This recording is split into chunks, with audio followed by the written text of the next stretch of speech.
security staffer for Presidents Obama and George W. Bush, and a Fox News contributor now. And Gillian, good morning to you. Let's set the table. This is 2011. It's 3-4 years ago now. Gaddafi's son is on the line with those at the Pentagon trying to prevent the United States from joining this European coalition to bomb Libya and throw out Muammar Gaddafi from power. Now, the State Department has its own track of negotiation. What was the Pentagon doing at the same time, and why? Well, what's happened here, Bill, with the release of these tapes is that the American people are getting a glimpse into just how fractured the American foreign policy making process has become, especially when politics is involved, especially in a year leading up to a presidential election.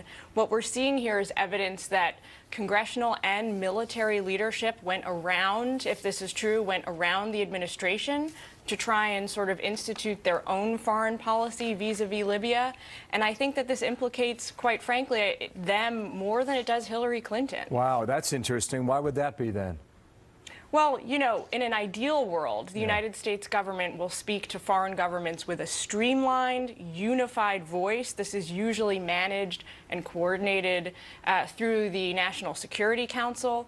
But the reality is that oftentimes, especially today with the heated political climate, there's a lot of differing opinions between the White House and the Hill, and also within the White House and the various departments and agencies, and people have taken it upon themselves to really subvert the administration's priorities. You know, Gillian, depending on your political persuasion and how you want U.S. policy to be carried out, I imagine a lot of people think this goes on more often than not. Now, does it or not? From my perspective, the reality is that this does really go on quite often, and it's become really something of a norm. You know, in the last year alone, we've seen former Secretaries Gates and Panetta speak out publicly against certain policies that the president undertook while they were in office. And we've also seen congressional leaders from within the president's own party speak out against him. So I'd really argue that this is becoming somewhat of a common practice. Wow. You want to speak with one voice. I mean, that's the point you're making here. Ideally. On the way home, I guess this was Secretary Kerry's plane. You wanted to bring this picture to our attention. What do you see in this image that you think is the reason how foreign policy should be conducted?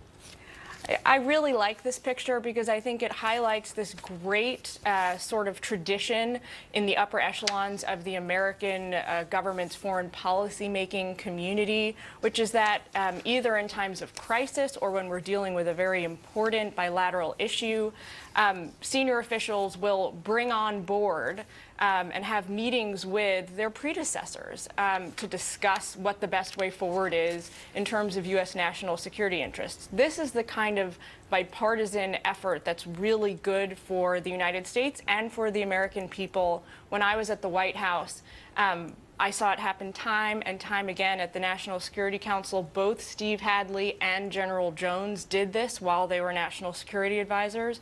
And I think it's great that Secretary Kerry is doing it again. Well, you know, Hillary Clinton has said just 2 days ago that she will testify before the House committee again when it comes to Benghazi. Now, I mean, you're putting 2 and 2 together now. Is what we're seeing potentially the reason why she wants to come back to defend herself publicly? Yeah, Benghazi has become this kind of touchstone for both sides, Republicans and Democrats, ever since what happened in Benghazi in 2012 when we lost an ambassador, Chris Stevens.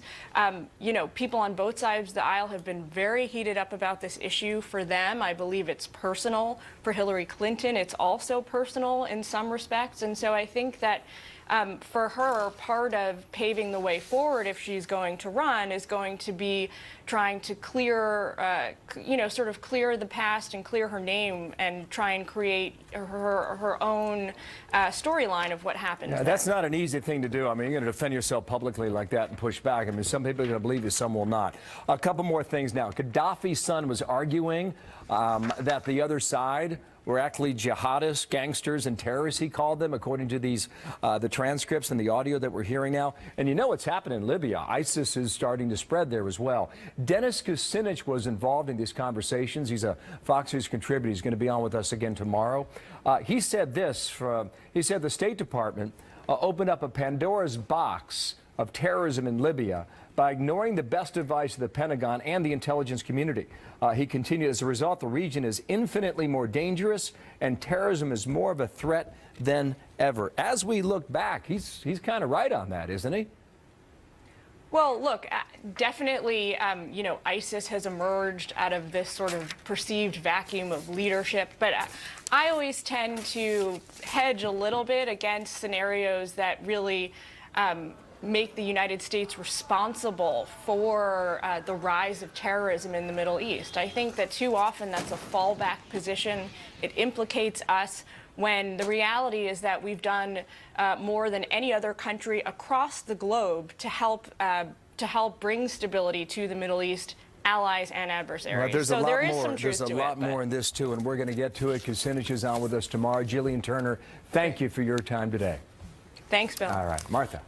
Now for something completely different, he found the golden treasure.